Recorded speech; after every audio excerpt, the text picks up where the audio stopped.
Hello, hello. Welcome back to the Courageous Pivot Podcast. I'm your host, Meghan Telpner, and I am grateful to have you here for this super fun conversation today.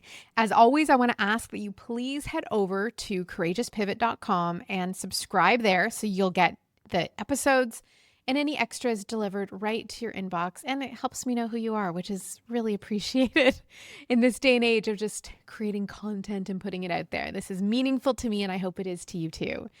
I had the most delightfully fun conversation with today's guest, Sanjay Parmar. We go way back. I think he might be the wayest back guest we've had so far. We used to work together in 2004, 2005, back when I worked for the interactive department, the internet department of an advertising agency. Sanjay worked down the hall from me, and it was all laughs all the time. So we reminisced a little bit about those olden days. Were they the good old days? Parts of them were. And how he came to be where he is now. I will read you his official bio. His story is fascinating. He's delightful. Sanjay is a super positive human who transformed his MS, multiple sclerosis diagnosis, into a catalyst for natural mind-body healing. Through emotional mastery, nervous system regulation, mindset coaching, and NLP, neuro-linguistic programming, he rebuilt his health from the inside out. His journey shows that healing isn't just about the body, it's about reclaiming your power, rewriting your internal narrative, and leading yourself with intention.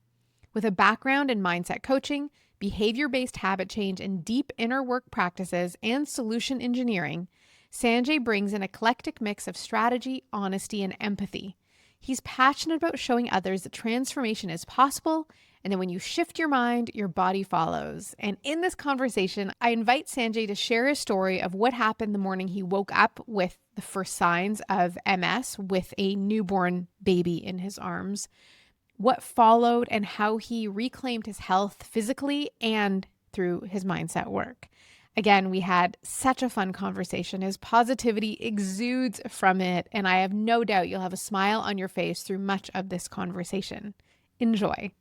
Sanjay Parmar, welcome to the Courageous Pivot Podcast. I am so delighted to see your smiling face. It's an absolute pleasure to be here and to see yours as well. It has been such a long time, and I was telling my husband Josh this morning that I was going to be chatting with you. He's like, how do you know him? Yeah. It's like, well, 22 years ago. 22. Wow. Yeah, I worked. So we worked together at an interactive ad agency, and we're going to just fully reveal our elderly status. But it was like when internet marketing was just starting. Yeah. That's what we were doing. Because I think from what I remember, it's 2005-ish I was there. Yeah, I started in 2004. I got the job through someone I'd gone on a date with who worked there, who had pinged me, whatever we said back in the day, on Friendster. Friendster, nice. And we went on a couple dates. I was like, this isn't it. And then when I was looking for a new job, I hit him up. I was like, are you guys hiring over there? And that's how I got the interview. How did you end up there? So I ended up there by Brian at the time. Maria, his wife, was the recruiter. So she had reached out to me, and I was at Chorus Entertainment at that time. Okay. And were you a media buyer? Is that what you were doing? No, I was actually a web designer. And I came on as like a traffic coordinator, which was ultimately running online ads on, we didn't have Facebook or any social back then, but it was like on the customer websites, like I'd be running like the ad placements and monitoring that. And then George liked me so much that he kind of introduced me to the world of media planning. And that was a lot of fun for a few years. What I remember I was there for a year only because it was my first real grown-up job. I was 24. Yeah. And my dad had said, you have to stay there a year. And I gave 8 weeks notice. Yeah. Before my year was up, because I just the 1 year anniversary, I was out. I skedaddled on out. You were like, I finished my year and I'm out. I'm out. And what I remember about it is that when we were all kids, and our, quote unquote boss was 3 years older. I had zero respect for him. Yeah. And he used to try and counsel us like he was a wise elder, even though his life was a disaster. And every so often I would royally screw something up, like say something bad about a client and think I was sending it to someone on the team, but I actually replied to the client. And then I'd get like down the hall, like, Telpner, what did you do?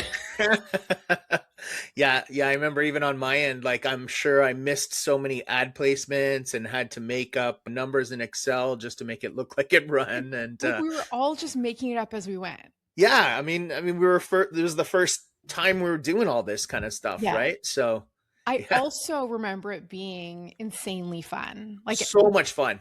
it was the best people. Yeah, I think every day around 4 o'clock was when the circus started. Every day down the halls, right?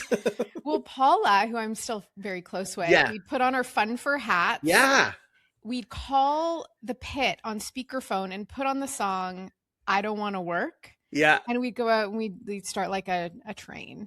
It was so much fun. Like I think that was one of my favorite memories of, different jobs I've had in my career was that. And then I remember that circus school we went to when we were swinging on trapezes and Yes, I had to plan the day. I planned the day, and I took everyone to circus school. yeah, I remember that. I remember hanging from that trapeze for like dear life, not wanting to drop. Yeah, I just couldn't believe what we were able to get away with, and then Yeah, it became quite unfun quite quickly, and I left. exactly. And that's how I have found most of the companies I've been working at, because I've been working at a lot of startups for the last, I would say, 18 years. And when I'm interviewing for them, I always ask them, what hill on the roller coaster are you on right now? Are you climbing that first one where all the fun happens and then you do the loops, or are you already done the loops and now you're accountable to a board or to shareholders, and now everything culture gets whacked, and it's just a very uneasy place to work. And so I always try to make sure I'm on the first seat at the roller coaster versus jumping in midway. You leave when it's on the downward, when everyone starts like leaving, or the politics getting there, or in our case 100%. in our department everyone was having sex with each other. Not me, not Not you. me either. No, I was not gonna. No, I mean there was no one there I wanted to be with anyways. No, and funny enough, like with the roller coaster analogy, like I've been through multiple large restructures, so it's like always not been a choice of mine to go. But in startup world, it's that's what you expect, that things Yeah. are great, and then all of a sudden you're accountable for every single thing, and that's when culture falls apart. And then you get like a mass email first thing in the morning to jump on a Zoom call for a quick sync, and like you're not tricking anybody. Oh boy. So you were working in media, and I want to get to when you had your wake up call and what that was. Yeah. So how long ago was that? Where were you? What was going on So you're talking about like with my health, that with wake your up call? health? Yeah. Yeah, so that was in 2007 on July 7th. And I remember I was working at, it was called Standard Interactive, but it was basically all the radio station websites and what have you. It was a very toxic role. I mean, my manager was great. It's just the environment, because I guess they had done deals that didn't work out. So for the first 6 months, I was trying to sell me as a brand. And then ultimately it took me forever to start to get like media buys. And that's when I had an MS attack. And so all that work I did for that time frame, all of those commissions, everything got taken from me, because then they just redistributed the account. So when I came back, I remember I had nothing to work with, and it almost felt like it was done on purpose to just get me out, because now I'm a guy with MS, right? And Right. at that time I was scared, and I didn't know what the future held for me, and there was a lot of fear, and I was just like very stressed at that time. So you woke up July 7th and had what you call an MS attack. What Yeah. what were you feeling? So what I was feeling then was basically my arm and my leg on the left side were weak, and especially my foot. So I was literally dragging my body into the hospital. Like I did come through on an ambulance, because that day I ended up collapsing on the stairs when I was changing my three, I think he was about 5 months old at the time. I was changing his diaper, and fell on the stairs and kind of just pinned him with my other knee against the railing. And then I realized that something had really just happened to me, and I got my mother-in-law to come by the house and take care of my son, and then I was in the hospital. And so when I was there, I was dragging my body around, and what it was from was basically I had lesions on the right side of my brain, and that was controlling my arm and leg at that time. So more so it was my leg that really got affected, but then as the stress and the trauma of just being in that hospital experience almost amplified everything for me. And at that time, I wasn't in control of my mind as I am now. So pity parties came through and anger. Why me? Friends drink more, they eat garbage food, and yet they're not this way, right? It's always we're comparing because we're just like stressed and frustrated with the situation we're in. Did you have any signs before that day that something was off? Like, Yeah, I did. And I didn't even like think of them. Like I remember because back then you used to wine and dine clients being a sales guy, right? And I remember going to certain places and my knee would buckle, like it would be almost like like it would drop for a second, and I would just chalk it up to like fatigue, or that I just maybe I need to sleep or stretch more. And so the signs were there. I chose not to listen to them, and right. then I think I had to have this major one of knocking me the f out to wake up and be like, oh my god, something's just happened. Why do I feel like there was a mold component? Am I making that up entirely? You might be, but Huh. I think at that time, I remember in the office that we were in, every time I would go in there, I would be very sniffly, and I would have trouble breathing. So then, of course, they're like, no, we checked everything. Everything is to the levels. It's in your head. Yeah. So, Yeah, I feel like because you'd written a post on my old blog about it, and I feel like there was some yeah, mention of it, and that sort of stuck in my mind. And was there anything about I mean, you had a newborn baby, which is obviously, throws things, yeah, into chaos. You'd been with your wife for a long time, yeah. and she is a physiotherapist. Is that right? Osteopath. Osteopath. Yeah, I knew because she did my program eventually, yeah, but I knew she was, in the natural health and healing world. yeah. So you came into this experience having some level of knowledge around the mind Right. and the body. Yeah. Was there anything else in your life that you felt was off that you were ignoring? I think probably not being my authentic self, not Mm, saying what I really wanted to say, almost taking all of that maybe negativity and stress within me, and ultimately breaking my cells and causing something to happen to me. right. But I think that's what it was back then, was I wasn't forthcoming with my truth and or aligning with it, right? So that's where I think I just took everything in, whether it was others people's problems, my problems, and ultimately I think it toppled me at that time because I wasn't in control of my mind. Hmm. So how long did it take after your symptoms and after you went to the emergency room that you got a diagnosis? So I got the diagnosis a few days later. I had a lot of smart doctors trying to give me every single prognosis under the sun. And at that time, I was very frustrated, because everybody's coming back with a different answer. And I was just like, look, to the last guy who came in, I said, look, if you don't have anything nice, like proper to say with rationale, shut up. I said, I've heard enough from all of you people here, and everyone has a different story. So then finally, one actually decided to give me an MRI. And from that point on, we noticed that I had lesions in my brain. I had about like 9 of them, I think, or something like that. But even so, it's like now, after years of research, I realized that you could have a lesion. Like I could bump my head on this table right now and get a lesion, but it's not necessarily going to turn anything on or shut something off. It's just more so how toxic and or how inflamed is your body to turn something on, right? And that's what I realized. Yeah, I think very few people actually recognize this. And I feel this way about seniors who are constantly going for more and more medical tests. Yeah, That the more tests you do, they will find things, but that our bodies are constantly in evolution and in flow. And they're an expression of whether it's what we did the day before or what we've been doing for the right. last 5 or 10 years, even right down to our vision, where I wear large glasses and I Same. try to wear them as seldom as possible. And the less I wear them, the stronger they feel when I put them back on, because, like anything, our eyesight shifts too. Yeah, So you got the diagnosis, and which is very rare. It's more common in women and right. also older women. And you were what, like in your 30s? 34. Yeah. Yeah, in a man.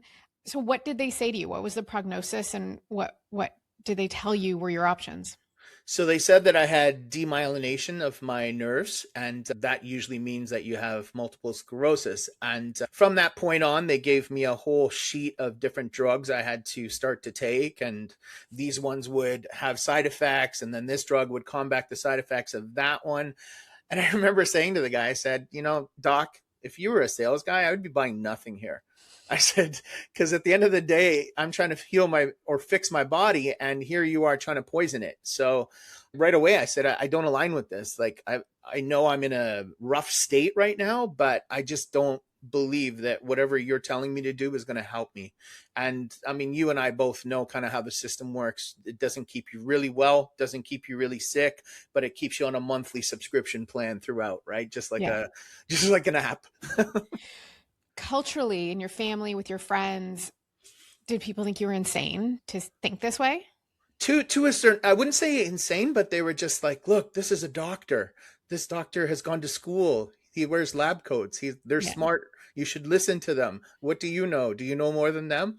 But thankfully, that's when I was already working with naturopaths. So then that's where the Yeah. discussion changed for me. And I got one that actually had MS herself and got herself out of it. So that was thankfully the help that I got right from the start, Yeah. that was the game changer. It's interesting because like Indian culture and Jewish culture are very similar in Yeah. the stature of like lawyers and doctors and these professionals, like above all else in society, Yeah. even though we each respectively have traditional healing in our culture, Yeah. somehow falls by the wayside when there's like a true emergency. And the sad part is, Megan, is that all of the, like, say, natural methods, they were around thousands of years before anybody stepped into a lab coat and wrote tests. I sometimes joke, modern medicine was a 100-year experiment that hasn't ended well. Exactly. And everything that was working well, they've manipulated it to work well for them. Yeah. So what was the protocol you were put on initially?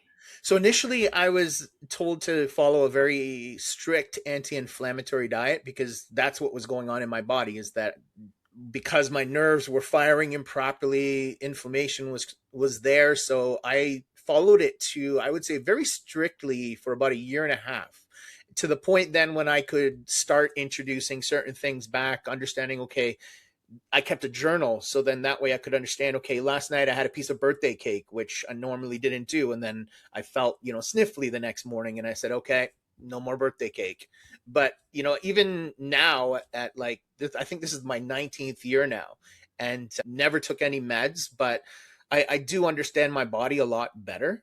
So if I've had a certain number of this or that, I'm like, no, I can't do that. Like, it just doesn't work. How long did it take for the symptoms to recede? To recede, it took me about, I would say, a year and a half, I Did guess. you have another brain scan?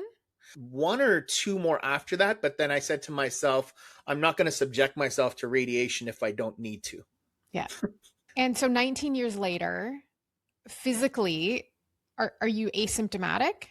100%. Like, MS has Wow. left the building many, many years ago. I actually, instead of saying MS, I say more success is my acronym for that.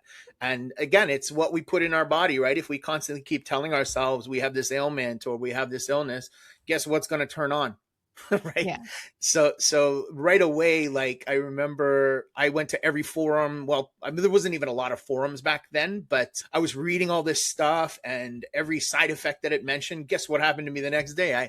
I had it. I had like 18 things happening with my body, right? And then I remember Minnie at the time was like, just shut your computer and just stop reading. So Yeah. then I did that. And I think, as I started to kind of follow, like, proper exercise, proper eating, I noticed that I was getting stronger and that I was feeling better. And again, it's that whole mind body connection, right? Once we heal our minds or fix our minds, that's when the body starts to work better too, in most cases. Did you have a challenge in forums when you were like, well, here's what I did, everybody, I Oh, healed? oh my God. All the time. I remember, like, there was this MS forum on Facebook, and I literally went on there and I was like, hey, everybody, this is exactly what I did. And it really helped me. And the amount of haters that came back and the admins that were like, oh, you shouldn't talk about that because these people are on medication and they're doing this and that. And I was like, you know what? Like, all of you are just a part of the pity party. Like, you just want to hear, wah, wah, wah, I'm hurting. Someone send me an emoji or something like that. But heaven forbid they actually take, their health into like first priority and do something about it. Send me an emoji. I mean, I had the same experience in Crohn's and Yeah. colitis groups. And Yeah. then I picked public fights with the Crohn's and Colitis Foundation and with their charities that had deep fried Twinkies at one of the walks to cure Oh, yeah. Crohn's. Yeah. It's wild, the culture. And I participate in groups now around fragrance-free travel because I have a Right. chemical sensitivity. I have a life sensitivity to anything fake is how Yeah. I defined it. I'm just like, there's So your network probably petroleum. got pretty small. Well, yeah. And even then, when, there's a certain personality type that Yeah. adheres, and I don't want to say a certain personality type that gets these conditions, but there's a certain personality type that adopts a diagnosis as part of who they are. And Yeah. then it becomes something they wear to get what they need out of life, whether it's Right. sympathy or exceptions to, generally accepted ways of Whatever. society working. Yeah, whatever seems to be missing in their life right now that they're Yes. trying to reach externally for. Thankfully, whatever happened to you and I happened before the days of Chat GPT and all this nonsense, right? Well, I also wonder because my challenge was, and I don't know if yours was the same, but that I didn't know and couldn't find anyone that had done what I was trying to do. Mm-hmm. Mm-hmm. Which all I really was trying to do was follow like my inner compass saying, Yeah. you don't have to have this for life. Like, Right. I had the most basic biology knowledge. I didn't know much, but I was like, if our cells are constantly replicating, then can't we change what the next round looks like? Right. It was the most basic. And there was nobody I knew that Yeah. had done it. Yeah, there was my naturopath, the one that I had worked with in the beginning. She was one that went through it. So I had Yeah. one person there, right? But for the most part, yeah, like I was on the opposite end of the spectrum with respect to how people go about, healing or not even, we're not allowed to say heal, right? But I think you can say heal. You can't say cure. Yeah. You can't cure a chronic disease. Well, I did mine, so. Same. And also it's been since Yeah. 2006, 20 years. That's right. Because I think when you were at FCB, you were going through it at that time too, Yeah, right? I ate rice cakes and margarine. That's right. Yeah, diet of champions. And I was the guy farting down the hall with my headphones on. I wasn't going to bring that up.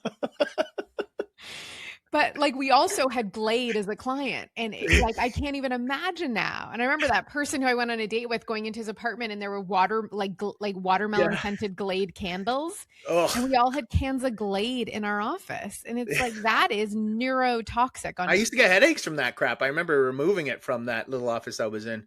Yeah, well, we needed it with you down the hall. It's all those client lunches. It was like we lived in a dorm. It felt like we were in a dorm, and I shared a windowless office with my. Well, I used to love coming into your office with you and Paula there. It was just so much fun all the time. I sent her a photo. She's like, did we really have like the road trip movie poster up in our office? I was like, we did. And the president of the agency used to hang out in our office, which we also thought was super weird. Like, why? Like, we were 24 years old. Yeah. What's he doing in here? Exactly. The whole thing was. It was an experience. Yes. So at what point now you've got your diagnosis, you defy the medical prescription and prognosis and trajectory of what you've been told you have. You find a naturopath who has successfully cured herself and has you on a protocol. When and how did the mindset piece kick in? So the mindset piece kicked in after my naturopath had recommended for me to take neuro-linguistic programming. Oh. And what she said was that, and this was my actual naturopath that I still work with to this day. And she said that, there's someone that I think you should meet up with. And his name was Ernie, and he was like a master NLP coach. And I did a couple sessions with him, and right away, like I started to notice a difference. And then from there, I ended up taking the NLP practitioner program, and I did it more so for me versus versus, wanting to help others at that time. But it was more so I knew that my mind was broken and I needed to fix that. And once I took it, it's really like the study of kind of how you speak, how you think affects your overall being and those around you and energy. So I did that and I found it very helpful. And again, I was reminded that, hey, you took this course, you shouldn't be saying this or you shouldn't be doing this. But for the most part, I mean, that's where I think was my biggest turning point, was when I healed this thing right here and actually Mm. got it to work properly. And then, the body just kind of followed. What were some of the exercises or sort of wow moments you had as you were going through the neuro-linguistic programming as a client before you were a student of it? Yeah. Like, what was one of your, whether it's like, repeated thought patterns you had, or what were the things that stood out that you were able to correct? Well, the biggest thing is that I did have like trauma from like childhood, that you're not enough, you didn't do this right. There was a lot of that I realized was sticking to my cells at this point. And until I released them, that's when, things started to flow again. But I think it was a lot of just pre-programming and BS that existed within me. And I had to just literally shut the door on that, establish some boundaries with respect to, what I'm hearing, what I want to take in, and also who I want to align with. So a lot of my network I started to clear out because, I never used to go around to say I have MS, because the first response from anybody is, oh my God, I'm so sorry for you. I'm like, I don't need your pity and I don't need your sympathy. I need energy right now. I need your positivity. Like, I'm a positive person, but I'm struggling right now. So like, feed me some. I need it. And that was something. Then I went quiet about, my condition or whatever it's called, right? Because I didn't want to live in it. I wanted to kick it out of the door as soon as I could. And thankfully I was able to. And I think, at the end of the day, like, we both know that we weren't supposed to go out like that there is a bigger purpose for us, and that we're here to, turn the light bulbs on for those that are having in dark days, right?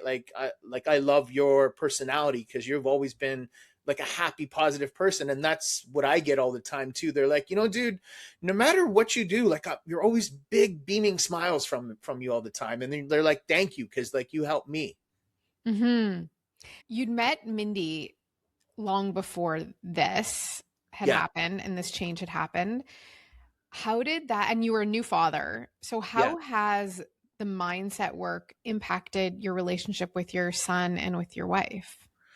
So with my son, I have an amazing relationship. Mindy and I, we're not together anymore now, but we are still super amicable. In fact, we just met up on Sunday. So we have an amazing relationship. And I think that's where we also saved Shaylin from any trauma, because he never witnessed us fighting or arguing or anything negative like that. It was just more so we were both kind of focused on doing things in parallel versus together, and Mm-hmm. to this day, I mean, I'm still like a best friend to her, but we're just like not romantically connected anymore. But the good thing from this was, I think my relationship with Shaylin, my son, got even better once I've been on my own as well. Mm-hmm. Mm-hmm. And he's 19 now. So Oh my goodness. yeah.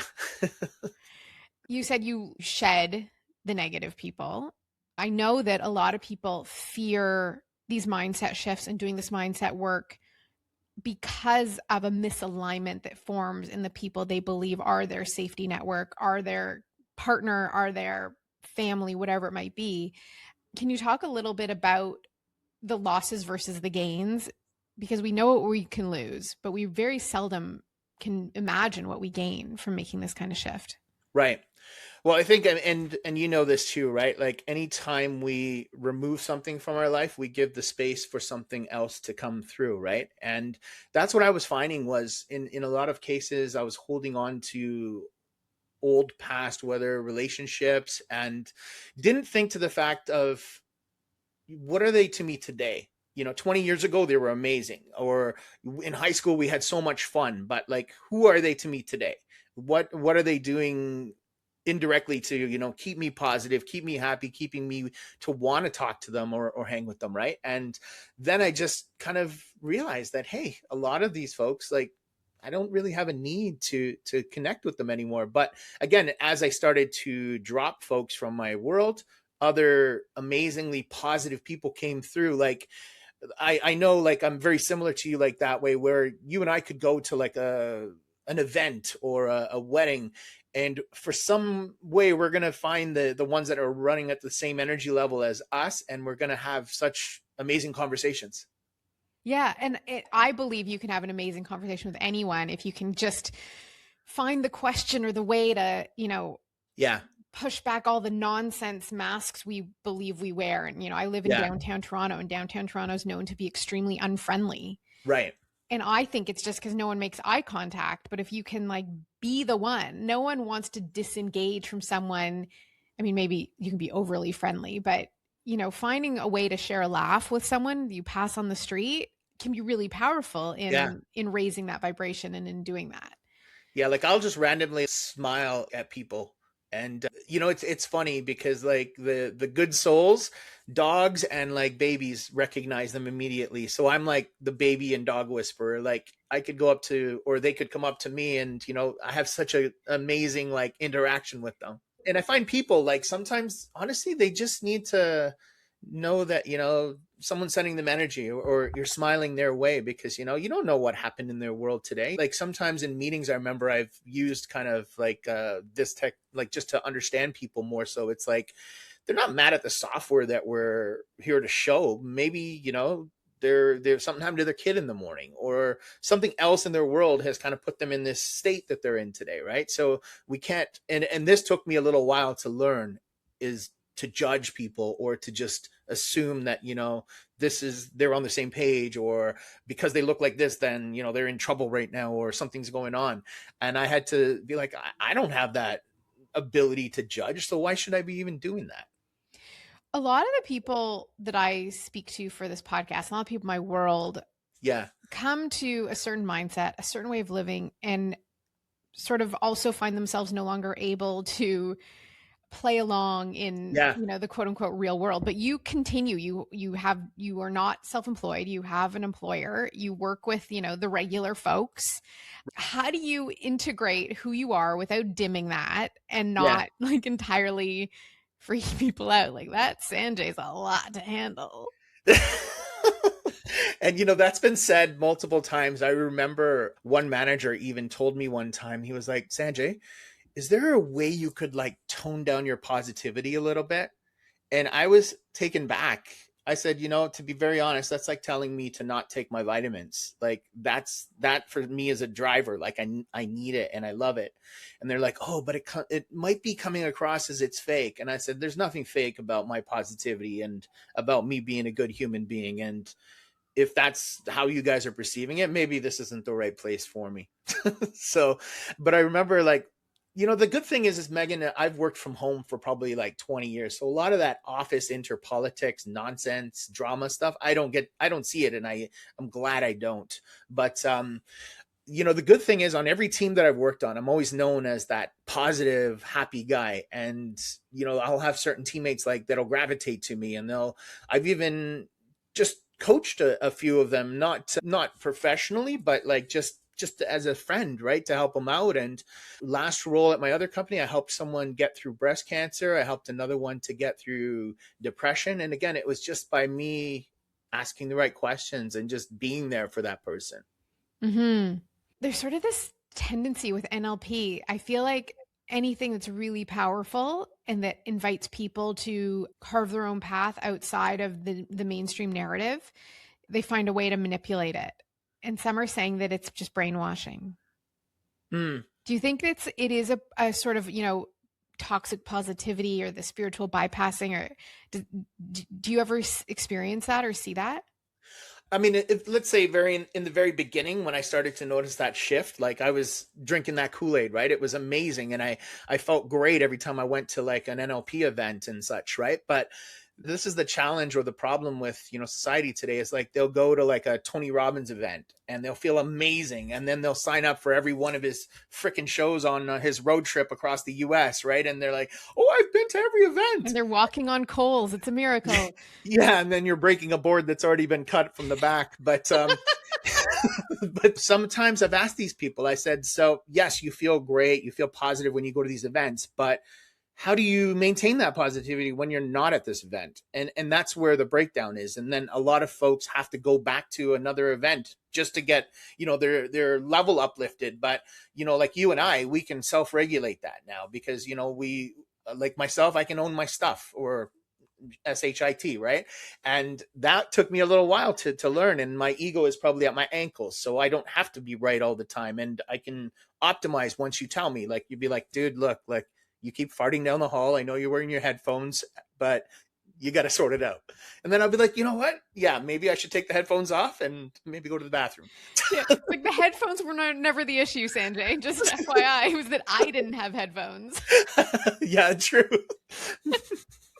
But no, I think, honestly, Megan, it's once we get introduced to kind of a new way to think, or for a mind shift, there's resistance from some, right? Because Yeah. even like software sales, what I do now, it's like, I always tell them the same thing. I say, yes, you're moving potentially to a new platform, but the behavior that your team has of using something a certain way for years, that's going to be the harder thing to change. Mm-hmm. Did you ever consider giving up this career and becoming a full-time coach and self-employed and building that sort of life and business? That's what I want to shift to now, Megan, to be honest, because I find myself at 53 years old now. I'm probably almost pushed out of corporate, or I'm getting close to it. Thankfully, I still look pretty young, so I'm all right. But that's what my intention is this year. Like, I've been really focusing on learning AI as well. And I want to go on my own using, a little bit of everything that I've kind of accumulated over the past few years, because there's a real need for it these days, right? And it's just now that I'm on my own here, I have to obviously make like calculated moves to make sure that I can still cover rent and I can do all that stuff that we have to do, right? But Mm-hmm. no, it's always been my passion to do things on my watch versus someone else's all the time. Thankfully, like the way I work, I'm not regulated or controlled in any way, because I would never be able to work that way. But again, when I have meetings, but I do have the ability to, work out during the day, walk my dog because I'm at home here. So the way I work, it's almost like I'm an entrepreneur, but I'm not, because I Right. have a full-time kind of, income that comes through. You mentioned working out. So you've a physical fitness practice. Mm-hmm. What are the regular mindset or spiritual practices you have? So in the morning, I'll either listen to like a meditation. Like, I'm really good at guided meditations. I find that I'm not at that point where I can sit there and just stay silent and like, do what I got to do. I found that kind of hokey at the very beginning, but now I'm starting to understand it a bit more. But I like, doing like a quick meditation in the morning, sometimes even doing some affirmations that I've put together over the years, and just to kind of reset, right? And sometimes even before an interview or before a meeting, I'll just re-energize my chakras, and just like get my mind in the zone, ready to crush it, right? And that helps. And then of course physical activity really helps too. So I do HIIT training from home here. It's like a 20-minute program that a fellow that I used to work with, he developed for guys over 40, and I don't have to go to the gym for 3 hours a day. I can actually do what I need to do in like 20 minutes, which is great because it fits into my schedule. Yeah. So coming into 2020, what a fun time that was. And I don't like to bring up the details because we all have our trauma from it, but I Yeah. distinctly remember my mind has a filing cabinet of, I call it my Armageddon list of like Yeah. the safe people, which are the Yeah. people that, either fully got it or remain rational enough to be normal to Yeah. everyone. It's not a long list. Not at all. Um, Coming into that whole situation, what tipped you off that something was not right? When we started to like just have stuff forced upon us, I think.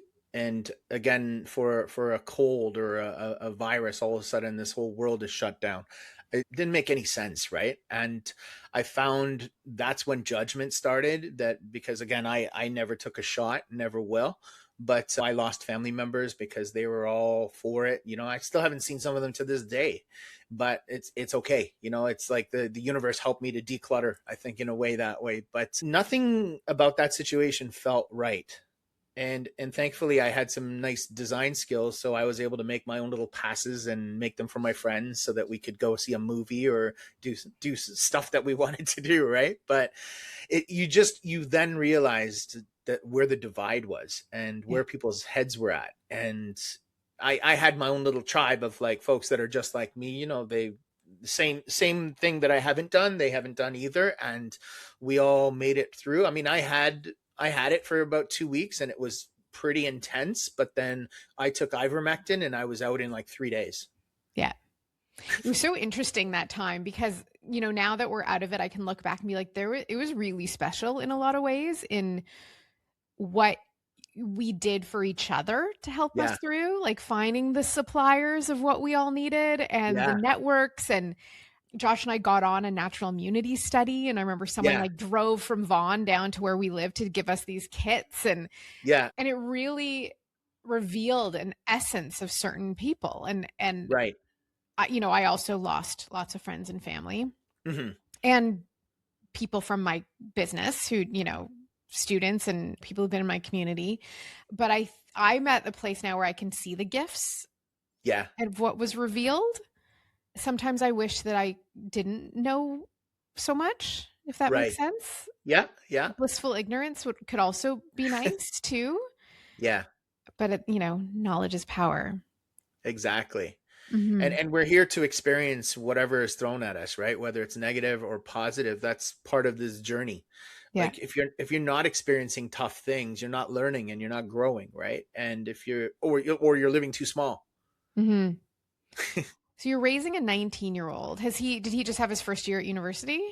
Did he go No, to school he was at Humber and Yeah. just finishing up. I think he's done at the end of the month. So, and he just finally got a job. He's been struggling with trying to just find a gig, but he's an avid e-bike, like dirt bike kid. So he's like one of those guys you would probably see in Toronto doing wheelies like for like kilometers, and there's like 100 of them, and they were just there Saturday doing that. And so he got a role. He just started it a couple of weeks ago in an actual like e-bike shop in Vaughan. So it's amazing that right out of the gates he got something that he actually loves doing. Right. And the owners are going to show him the ropes in terms of like, because he doesn't want to work for anybody already. He's understood that. So they're going to show him the ropes with respect to how they run the business and the different aspects of it. So I said, honestly, this is better than any college course you're going to sit in, because I looked at his curriculum and it blew me away. I said, at the end of the day, they're teaching you the same crap that I learned in 91 when I actually showed up to class and not played pool in the pub every day, right? But How have you navigated raising, like, I feel like I'm maybe projecting, but I feel like raising a teenager right now is really, really challenging. It's always a 100%. challenging phase. Yeah. How have you, like, with the skills and knowledge you have, what have you been able to impart to him and what is he rolling his eyes at? He usually rolls his eyes because he's a very old soul too, Megan. So a lot of the challenges that I would see like friends, kids going through, or just like you would see out there online or whatever, I wasn't experiencing that with him. So he was already very grounded. But again, he's 19, full of testosterone. I can do no wrong. I know everything. But we just I keep the conversation open, and I decide where I want to say something or interject, because if I know that, okay, this is going to cause like, a bit of disarray here, I'll just maybe hold my voice for a sec and then just kind of see how things pan out.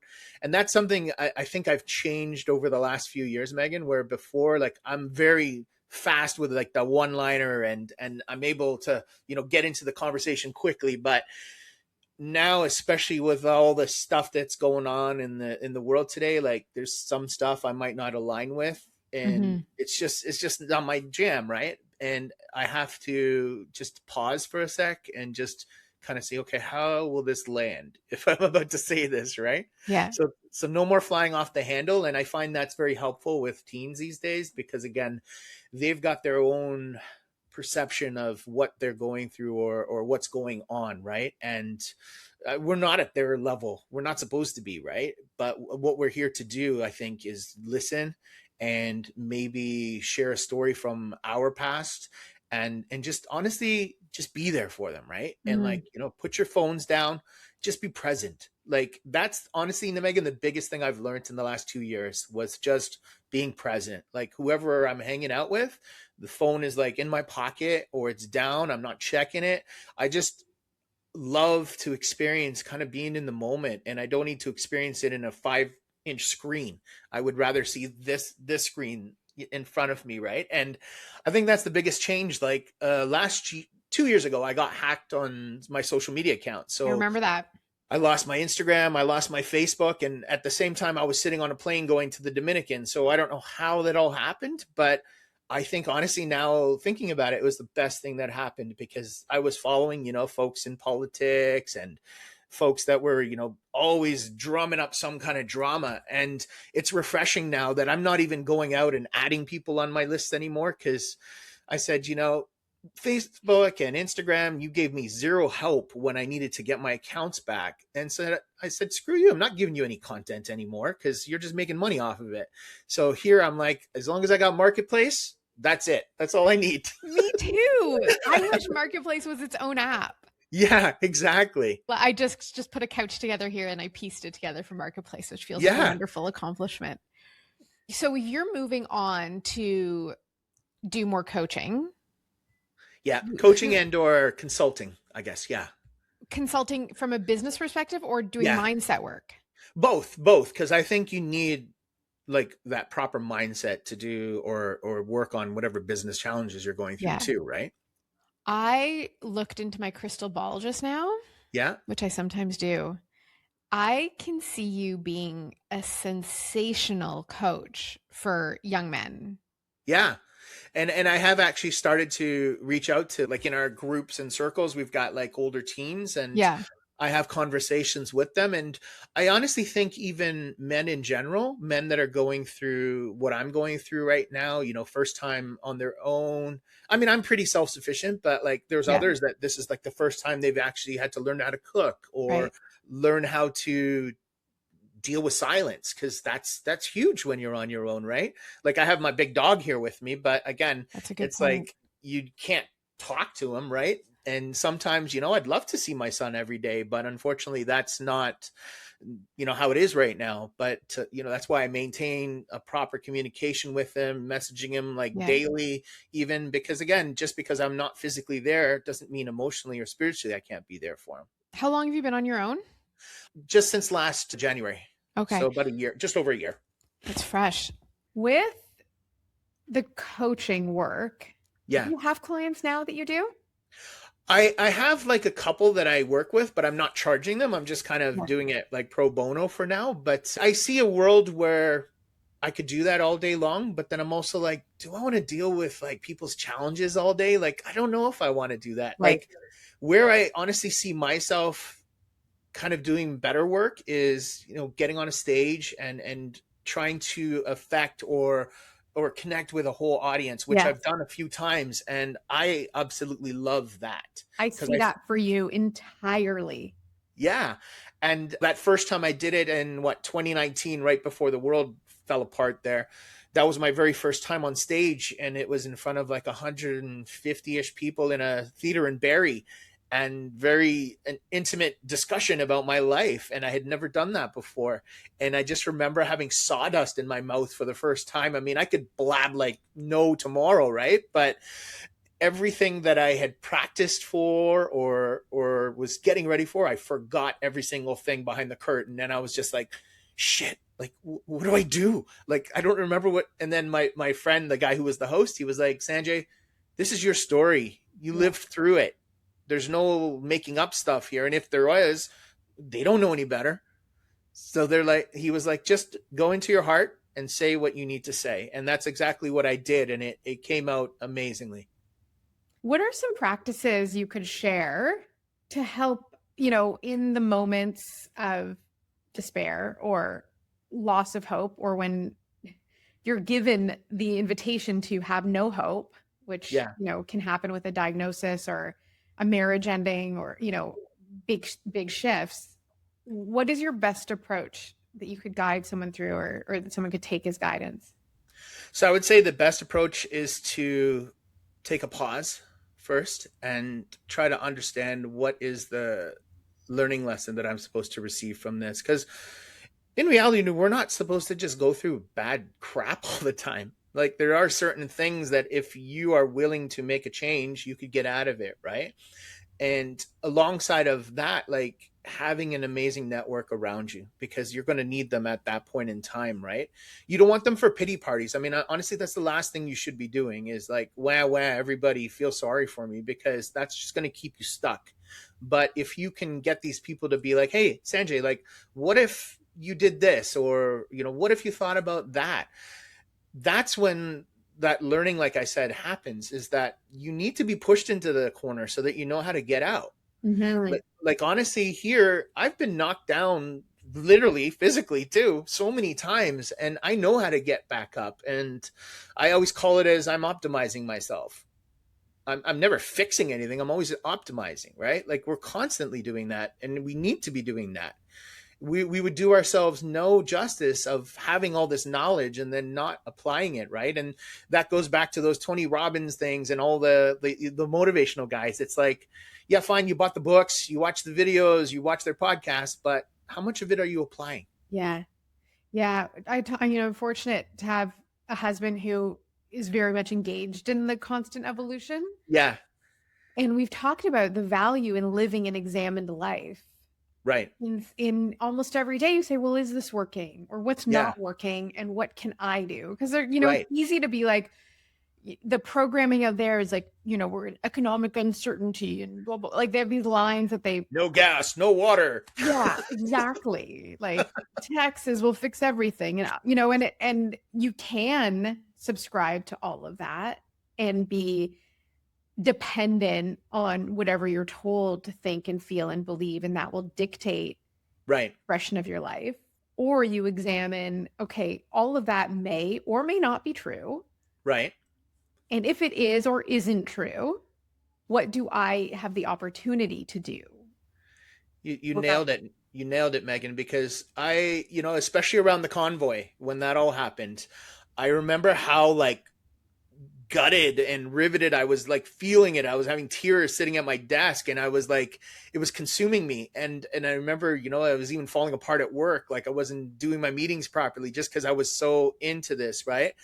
And then I literally had to check myself after all that settled and all this, social nonsense kept coming out. I said, I can't affect what's going on the other side of the world right now. I can't even affect what's going on the other city. But what I can change and what I can affect is my immediate world and what my world consists of. Yes, this stuff is going on, but hey, guess what? A lot of this stuff is curated for their enjoyment, not ours. It's basically there to divide us and keep us divided all the time, right? And I just said, I'm not signing up to that anymore. Like I'm a human care bear, and I like to be happy, and I like to send love and receive love. And that's gonna be my key operative. oh, you're such a cute Care Bear. I I'm love tender heart. Yeah. Oh my God, that's amazing. I teach coherence and I often use the visual of the Care Bear stare of like just blasting. Yeah, I send it to people all the time. And it's funny, today I was actually going to I've got a shirt that says hug dealer, and it's got like a Care Bear, like with his arms open like that. And every time I wear it, like say at a resort or whatever, people are like, oh, I want to give you a hug. I'm like, here you go. Yeah, that's great. That's great. Is there anything else you feel like you'd want to share to kind of wrap a bow on this, or do you feel like we covered the key things? Well, I think, the three key things, like I told my son, in terms of how to, live in this world is first and foremost to be a good human, be good to others, and don't expect anything in return. Mm-hmm. It doesn't have a religion tied to it, but it's those things are mentioned in many books. And I think that's what we have to do, is we have to just go back to the essence of us as a loving, positive human being, and understanding how we affect others through energy and how they affect us through energy too. But instead of putting a title on it, just be a person. That's good. That's perfect. Thank you. Thank you. Do you have anything out there? I mean, your signature in your email was Mindset Ninja. Mm-hmm. Do you have anything out there that you want to direct people to, or not yet? Well, they can go to my site. I still have to revamp it, but the mindsetninja.com is there. And also mssurvivors.com is where I have my story, and I've got even my talk on stage that I did there too. I'm going to be very honest, I haven't updated the sites in years just because, again, I don't like living in the ailment, right? But it has helped a lot of people. I still get, folks around the world reach out to me, and I'm there, and I'm pretty sure that I'm going to be probably amplifying my coaching capacity soon enough, because I just know that, yes, Sanjay as a solution engineer is great. He helps to win business, but there's a higher purpose for me, because that's why I'm still healthy, and that's why I'm still here, is because I still have to fulfill it. Yeah. Well, we said before we started, like when you said you were a solution engineer, I'm like, well, that title does cover it. A lot of different things, but Yeah. engineering solutions is what we need to find. And I would honestly love to pick your brain at another time, just to kind of like see if you can help me as a Sherpa. I'll do whatever. I'm ready. I'll do whatever. I mean, I believe I'm losing relevance in the entrepreneurial world, but I'm okay with that. But you already did it though. You've done it. I did. It doesn't matter how many friends you have on your entrepreneurial journey at this point. The thing is, they can say whatever they want, but you did it. Yes. It's remarkable who is no longer in my circle now that I've concluded that journey. That they're just like, okay, well then, like, again, the social exfoliation gets clearer and clearer as you get more aligned with who you are. And heaven forbid if people just actually loved each other and were happy about people's successes instead of comparing or trying to diminish them. What a different world this would be. Yeah. Well, we'll do that. Always cheering for you, Sanjay. Thank you so much. You too. Today. This was such an honor to again spend an hour with you today. I loved it. And anytime I would love to talk to you. Sounds good. Amazing. Thank you as always for listening through to the very end. If this episode resonated with you, leave a comment, send me an email, share your story, share it with a friend who needs to hear it. And I know you have one who is getting sucked into the Google vortex of diagnoses and symptoms and all those things. There is so much. We have the capacity to heal and change in our lives simply by making different choices and the perception we choose to view the world with. I want to thank you as always for joining me. If you haven't yet, the subscription button is over on courageouspivot.com. Enter your details there, and I look forward to seeing you on the next episode. Thank you, and have a great rest of your day.